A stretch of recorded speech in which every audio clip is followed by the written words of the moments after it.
Green, never one to shy away from saying what he thinks. The three-time champ has an even bigger platform these days, Stephen A., with his podcast, obviously very active on social media. And lately, he's been hyping up the concept of the new media, a notion described in a tweet by him saying, "We give flowers, the old heads call it soft." Here's Draymond last night on SVP talking about this guy.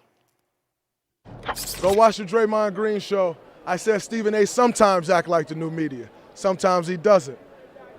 That's on you, but, nonetheless, don't just lump me in with media, baby. It's the new media. Yeah. Go ahead, Molly. What's up? No, I just want to know what's your reaction that you're sometimes, Stephen A., you're sometimes the new media and sometimes, I guess, regular media. Here's the deal. Okay. Here's the deal. Draymond Green is right. Mm-hmm. He's just incomplete. He's absolutely right with what he says. And let me say, first of all, I encourage everybody to go and listen to the Draymond Green show. He has a lot to say. He's a highly intelligent brother, very opinionated, very outspoken, as honest as they come. And I got a lot of love for that brother. He knows it. And anytime he needs my help for anything, he knows my number and he knows I'm just a phone call away. And to be quite honest with you, that applies to any professional athlete, to be quite honest with you, because I think they do far more for us than we ever appreciated. There's a couple, and when I say a couple, I mean only two, maybe really one individual in professional sports who I absolutely despise. I can't stand his ass, but I'll never tell you who he is. And even if he called me, I would help him too. So because I believe that these athletes deserve all the support that they can get from people in the quote-unquote old media, as they say. Now, obviously, when I talk about somebody I despise, it is not Draymond Green. I love this brother. That's my dog. He knows that. And he got me the other day, a couple of weeks ago, when he said that I'm a part of the new media too, because he was pointing out the fact that there is this reluctance to give cats their flowers when they deserve it. And he knows that I'm not that guy. I'll give you your flowers if you deserve it. But when I don't give flowers, the problem is I sound like the quote unquote old media. I don't call it old media. You know what I call it? Being real and being accountable, which is why the new breed of wannabe journalists or whatever you want to call yourselves have no chance in hell of ever replacing us, because the level of objectivity that people like myself bring to the table is not something that we have to concern ourselves about when it comes to the modern day athlete. It is a struggle, and rightfully so, to talk about your own contemporaries in a very, very critical way. And we don't have that problem because they're not our contemporaries. We're talking about the athletes. Guess what? We would have that problem, at least some of us anyway, if it came to talking about people in the media. Like, for example, I don't talk about my colleagues. I don't do that. Okay, I talk about me and what I bring to the table. I'm not going to excoriate my colleagues unless they try to get personal and I got to correct them for the record. But outside of that, I'm not going to sit up there and build myself up or for knocking them down. I'm going to ascend. I'm going to elevate on my own merits, and I'll leave it at that.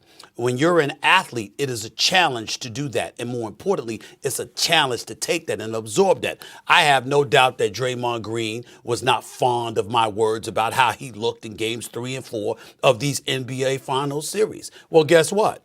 I wasn't fond about saying it. I wasn't happy about it. I root for Draymond Green. I want him to be successful. I want him to go out there and ball out. I want him to be one of the elite defensive players this game has ever seen, to showcase his veracity, his tenacity, his defensive prowess, and to be relevant offensively. And when he wasn't that way in games 3 and 4, I had to call it like I see it. It doesn't mean I was happy about it. It doesn't mean I was rooting for it to happen, but it does mean that I have to call it like I see it. Sometimes people believe that's old media, that's hating, that's refraining from giving cats their flowers. Actually, no, it's calling it like it is. Let's extend this conversation a little bit more. CJ McCollum, he gets on First Take and, he goes off and he challenges me and we get into a heated debate. And so all of a sudden it's percolating all over social media. Stephen A. and CJ. Stephen A. and CJ have been cool for years. I've been a guest on his podcast. If he ever needed my help, he knows I'm just a phone call away. We had a disagreement. JJ Redick, same thing. We had a disagreement. So what? That's what it is. Patrick Beverly comes on the show and he's getting at me about something. And I thought his comments about CP3 were ignorant. I thought he was lost, and it was a bad look. But it doesn't negate from the other good things that he did. And so what I'm trying to say is that, guess what? Would they be on First Take if I didn't want them on First Take? Would they, I want them to disagree with me. I want us to have friction as it pertains to a particular argument. It doesn't negate how I feel about them, how much I value them. It doesn't negate the fact that there's a whole bunch of athletes out here that if they need my help, I'm a phone call away. They can snap their fingers, yo, Stephen A., I need you, I'm there. That's what it's about. But just because we disagree, it's no big deal. The difference is that you have a lot of players. When they talk about new media versus old media, they get on you for calling them out. And here's my warning to all of them. I'm watching. Let's see what you do once your playing career is over and you're sitting in these seats permanently. And you got to call it like you see it. Ask all the former athletes who come on ESPN and other networks, how many of them have come up to me, Stephen A., I didn't know, man. I mean, damn. These dudes, you can't say nothing. They so damn sensitive, blah, blah, blah. That's what they're talking about. But Draymond ain't one of those dudes. He's a good dude, good people. He's doing a hell of a job. He's going to be a star in this business one day. He's my brother. I'm rooting for him. Let him get on me a little bit. Sure. It's all in fun. It's all good. Let's leave it there. But as far as disagreement and friction, I hope we have that on this show. It's a debate show. Yes. Be pretty boring if we all just agreed. I don't know what we'd be doing for 2 hours every 10 hours. The only person that could get away, Molly, with mumbling is Shaquille O'Neal. And he'll get ratings no matter what because he's Shaq. Hey, Molly, how you doing? I'm just tired this morning. I don't feel like doing anything.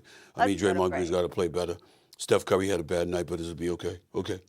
All right. See y'all later. I told Kobe. I told Phil. Phil know how I play. Kobe know how I play. Give me the ball. I'm going to dunk it. That's Ari Spears imitating Shaq. Go watch it. It was hilarious. Talk to y'all later. Let's go to the next segment.